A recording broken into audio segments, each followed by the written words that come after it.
Alright, welcome back to Minuteman Operations. So in tonight's video, I want to talk about why I chose to run a 12 gauge shotgun over an AR15.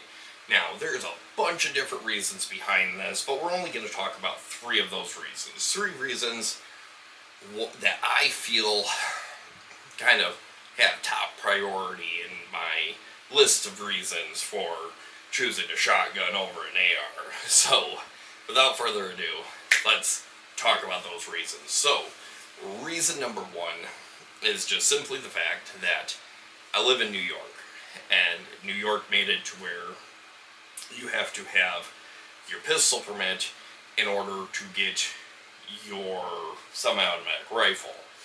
Now, I don't have my pistol permit yet, so therefore I can't get a semi-automatic rifle. I can get a semi-automatic shotgun, but I can't get a semi-automatic rifle. If somebody can explain that logic, that'd be greatly appreciated. But yes, I am just simply not special enough to own a semi-automatic rifle. I'm working on it. I am working on getting my pistol permit so I can acquire a pistol and a semi-automatic rifle. But we will get there eventually. So, reason number one is just simply, I'm not special enough in the eyes of New York to have a semi-automatic rifle. So, reason number two is the cost. The cost of a 12 gauge shotgun, not counting 20 gauge shotguns or any of the other kinds of shotguns, but 12 gauge shotguns versus AR-15s, in my opinion, is a significant difference. For instance, this right here is the Escort 12 gauge Slugger, a very, very cheap shotgun. I picked this shotgun up for, I think it was like $125. And I did not have high hopes of this shotgun, so I was like, you know what? I'm going to put this shotgun outside in the shop that's 1000% exposed to the elements, and I'm going to let it sit there throughout all of winter and a majority of the summer. And I picked it up, no rust, surprisingly, no rust.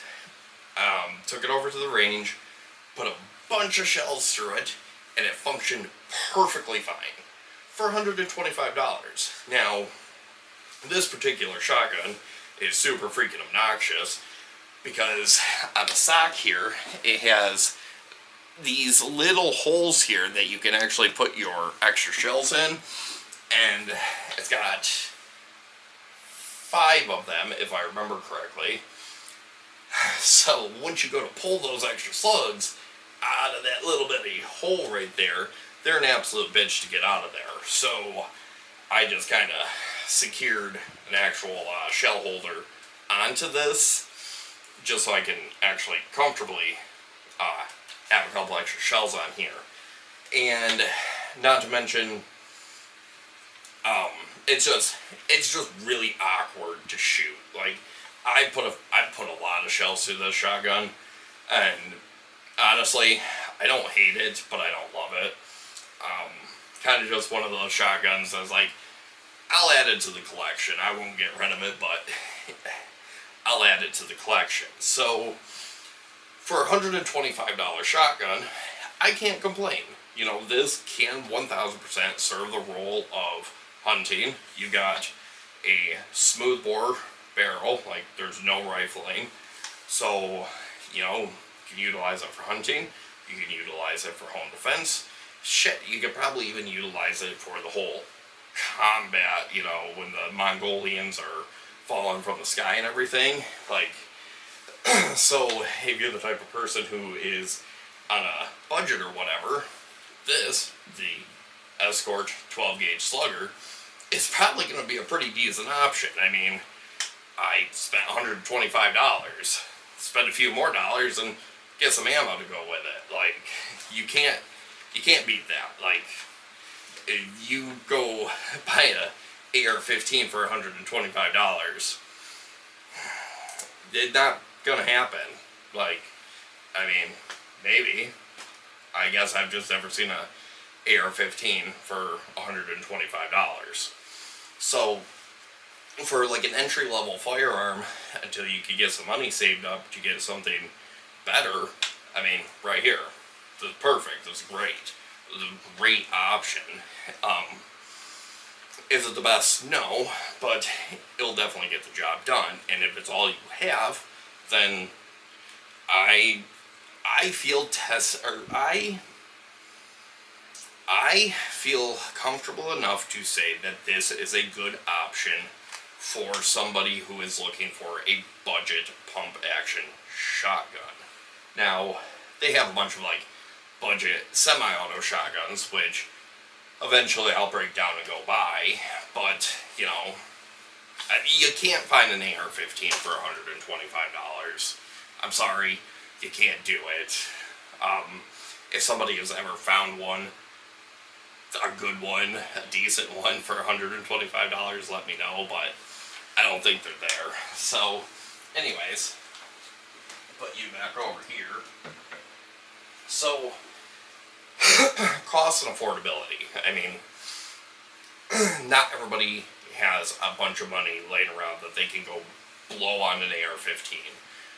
So, shotguns, they are pretty damn affordable unless you start getting up into like Beretta and Benelli and all those fancy ones. And they're durable. I mean, I left that shotgun outside for a year and a half and exposed to the elements, just out there collecting dust and God only knows what else. And it ran perfectly fine. Like, I've had no issues with that shotgun, outside of the fact that it's just super uncomfortable to work with. But, yeah, affordability, I'm going to have to say shotgun all the way. Now, the final reason number 3, and the biggest reason, is the fact that the 12 gauge shotgun is more of a multi-purpose firearm than an AR-15 is. Now, I say this because, you know, you look at my shotgun. This is the Beretta 1201 FP semi-auto 12 gauge shotgun. You look at the shotgun, I can run birdshot, buckshot, slugs out of this shotgun without changing the barrel, without doing anything fancy or whatever. Like, I can run all 3 out of this shotgun. So, if this shotgun, if this Beretta is the only firearm that I have, I can hunt, I've got home defense, I've got big game hunting, you know, small game hunting and big game hunting. I've got that combat role taken care of, you know, when the Mongolians are falling from the sky and everything. I have every single base covered. And, you know, if I have somebody with me who has never shot before, I can throw some birdshot in this, hand them the shotgun, and look at that. I can train them on how to handle this firearm without them destroying their arm. And, you know, there you go. You know, it is a very multi-purpose firearm. 12 gauge in general. I mean, 20 gauge, 12 gauge, it doesn't matter. Like, we're just referring to 12 gauge. It is a very multi-purpose firearm, where, unlike an AR-15, you have one projectile. And if you're not 100% with shooting, if you're new to shooting or whatever, not necessarily going to be the easiest, but, you know, being stuck with one round, you know, being stuck with one projectile versus having access to multiple projectiles, in my opinion, is a plus. So, and I'm not going to get into the scientific end of this, especially when it comes to the AR-15, because, even though I have shot them before, I am not an expert, and I'm not about to sit there and dive into the history of AR-15s and 223 and 5.56. We're not about to do that. Like, not an expert, not claiming to be an expert. So, yes, that being that, 12 gauge shotgun, in my opinion, has a lot more ability than an AR-15. Really fun, really cool to shoot, got a little better accuracy, but yeah. Oh, and you could carry more ammo versus trying to carry a bunch of ammo for a shotgun. But, yeah, and let's throw one more. Let's make this 4. So, finally, the biggest reason behind running a 12 gauge over an AR-15 is the round that you are utilizing for both firearms. So, where did I put them? They're somewhere. Here we are. So right here we have a 223 red tip, like one of the main rounds that I use for my rifle, right there. Just very standard red tip 223. And then let's sit here and take a look at the projectile out of a 3-inch buckshot. So then you got, let's see if you can really see that. So right there, you've got your projectile out of some buckshot, and then you have your projectile out of the 223. So right there. Now, when it comes to the shotgun, you've got one projectile. And when I'm going to insert a picture here and a picture here, on the left here, we have a picture of the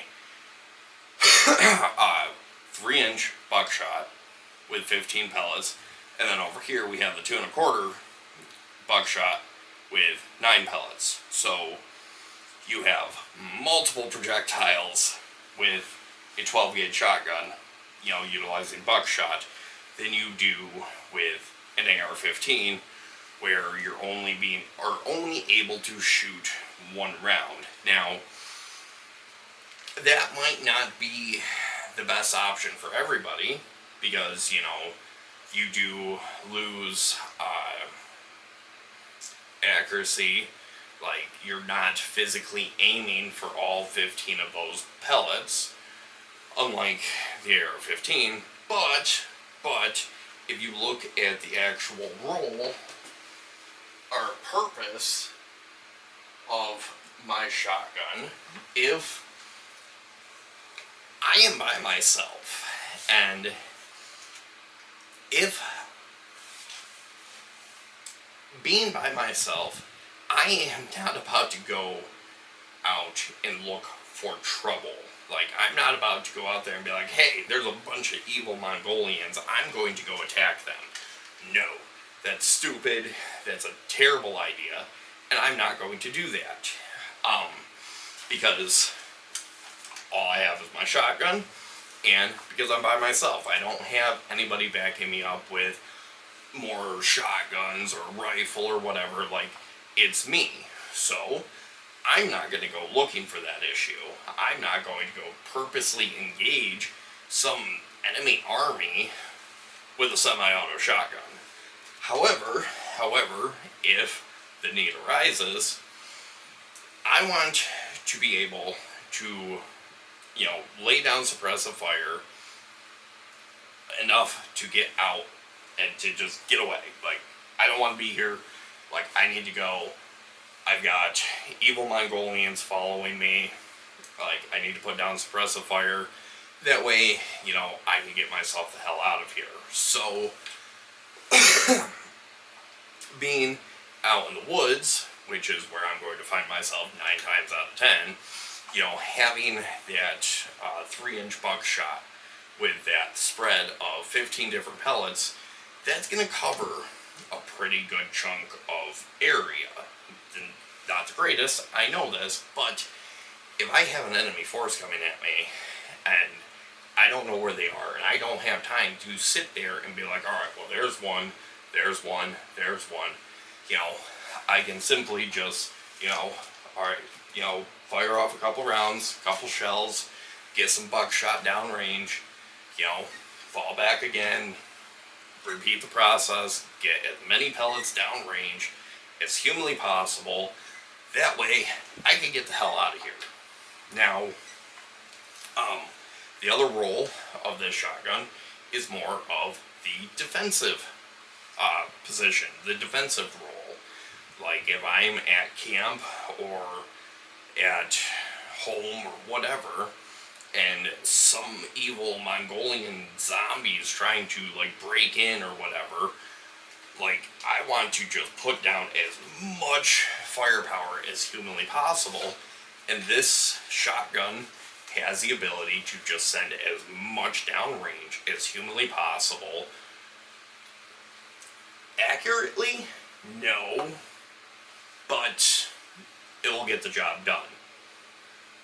Theoretically speaking. So, now, how I have this shotgun set up is, on the side, I have 6 shells. I have 4 3-inch buckshot with 2 slugs. Then I have another 4 3-inch buckshot with 2 slugs that goes right over here on the stock. Probably should put that upside down. And then finally, I have another 4 3-inch buckshot with 2 more slugs that I keep right in the sling. So now, just simply going off of get in there, what I have on the shotgun here, if this was all I had, I didn't have the chest rig or the belt or anything else, I have 180 pellets between all of my buckshot. 4 on the side, the 4 on the sling, and the 4 on the stock, not including the slugs. So, if all I had was an AR-15, all I'd be stuck with is a 30-round magazine. Being in New York, I'd be stuck with a 10-round magazine. So, my thinking here is if something happened and all I could grab was this shotgun, I want to have as much firepower as humanly possible. And when you sit there and look at it, in my opinion, you're going to have significantly more firepower running buckshot than you are a 30-round magazine, or in my case, a 10-round magazine, because New York sucks. So, that's kind of my logic here. Now, I would have the 2 slugs, those would be the first 2 shells in the firearm. Those are my 2 heavy hitters, followed by the buckshot. But, I want to have as much firepower as humanly possible when it comes down to the shotgun. And the shotgun provides that over an AR-15. At the same time, you can carry significantly more ammo with an AR-15 than you can a shotgun. I mean, the more ammo you add, the more you're going to be weighed down. But with my current situation, an AR-15 just is not feasible. It's not an effective option. It's not a good option, overall, compared to a shotgun. I mean, there's definitely pros, cons, whatever, but yeah, I feel like I'm definitely going off the track here a little bit, so I do apologize, but yeah, that's just kind of the reasoning behind running a 12 gauge shotgun over an AR-15. A few different reasons that I feel are all viable reasons, but yeah, let me know in the comment section what you guys think. Like, what firearm would you choose to run over an AR-15, or run over an AR-15? Let me know in the comment section, but I'm going to quit talking, so I hope everybody has a wonderful day.